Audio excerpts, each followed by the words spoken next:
February is. It's American Heart Month, and there are so many things that we can do to improve our own heart health. But Dr. JJ is here to show us how we can do some things as bystanders to help someone else's heart's health. So welcome, doctor. Push all those words out. I know, we're getting out there. My heart almost stopped trying to say all of that. All right, so what is bystander CPR? Okay, so bystander CPR is what it sounds like. About 383,000 people a year in this country have a sudden cardiac arrest outside of the hospital. And of those, 88% occur in the home. So if someone goes down with a cardiac arrest, it may be someone who's very near and dear to you, a family member, a child or a friend, grandparent, whatever.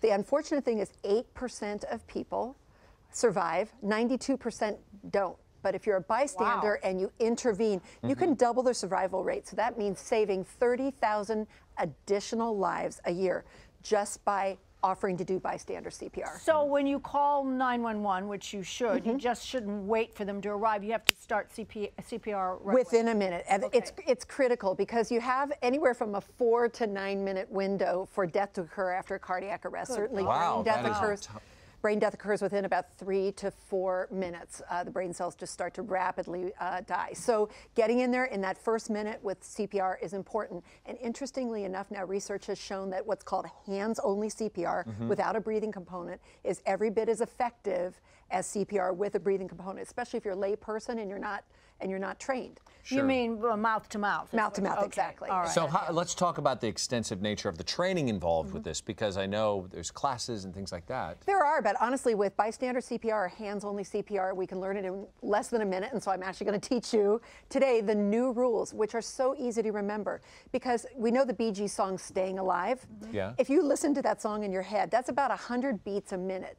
And for infants, for children, and for adults, the rate of CPR compressions are 100 per minute for all age groups. So that's number one. Wow.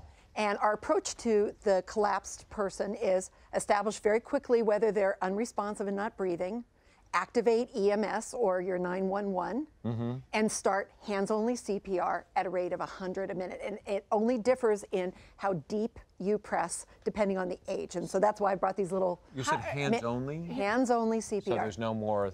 No more breathing, unless you're somebody like me or someone who's had formal CPR training where you would do 30 compressions and then 2 breaths. Can you get up and go answer the door and let them in? I mean, can you stop for a second? Of course you're going to have to. You don't want them breaking down your door. Right.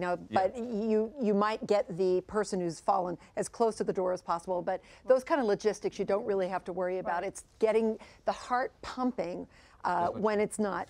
Okay. Can you show us the bottles? Absolutely. What do we have? So these are some 2-liter soda bottles, and I filled them to various levels with water just to sort of simulate how much room we need to press. So the first one is an adult, and we're going to pretend that this is an adult. Why are we using bottles? We're using bottles because actually they can mimic the mannequin. We don't have CPR mannequins at home, but anybody can practice this beforehand, because the greatest barrier to bystanders not intervening is fear or anxiety that they can't do it right.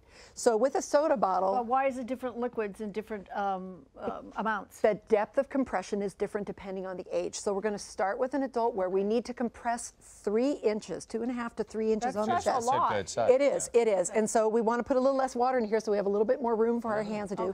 We want to put our hands heel over heel. We want to stand up over the victim on a hard surface, so whether they're on a hard table like this or on the floor, not on a soft surface or a pillow. Hand over hand, and we're going to place our hands in the middle of the breastbone, in the nipple line, it's called, okay? And with the staying alive, thinking, that's how fast we're going to do it. Yes. And you want your shoulders over the victim, and you want your elbows locked. Yeah, I was going to say, you're not moving your elbows. Side note, by the way, you want to make sure that cap is screwed on tight. Yes. So Christina's going to get nailed otherwise. So that's a technique. So you had mentioned 32 breaths. 32 breaths. Do you if you are trained, here? If you are trained, you would. Right. You would. So you would do 30 compressions, 2 rescue breaths, and continue. But in this scenario, what do? You just keep going? Yes, you just keep going until help arrives. Well, let me ask you, if they're lying in a certain position, what side should you be on their side? Should you straddle them? You don't need to straddle them. Actually, it's safer to be on the side because you can keep your hands in line with the breast line. I see. Okay. Yeah.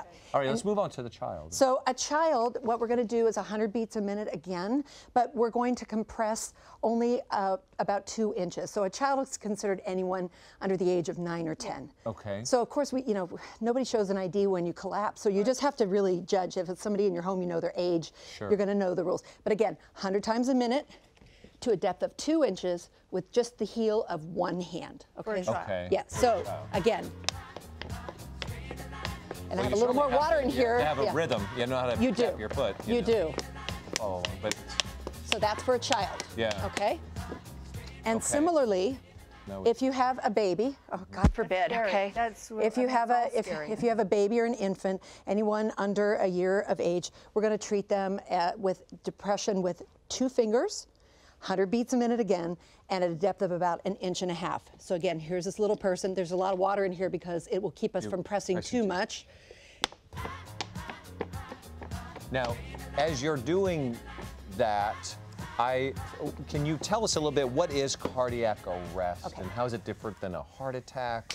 Okay, so a heart attack means that the blood flow to certain parts of the heart may be suddenly impaired. One of the arteries clots off or closes down or has a lot of plaque in it. That person is awake, alert, may have chest pain, may have other symptoms, but they're breathing and they're responsive.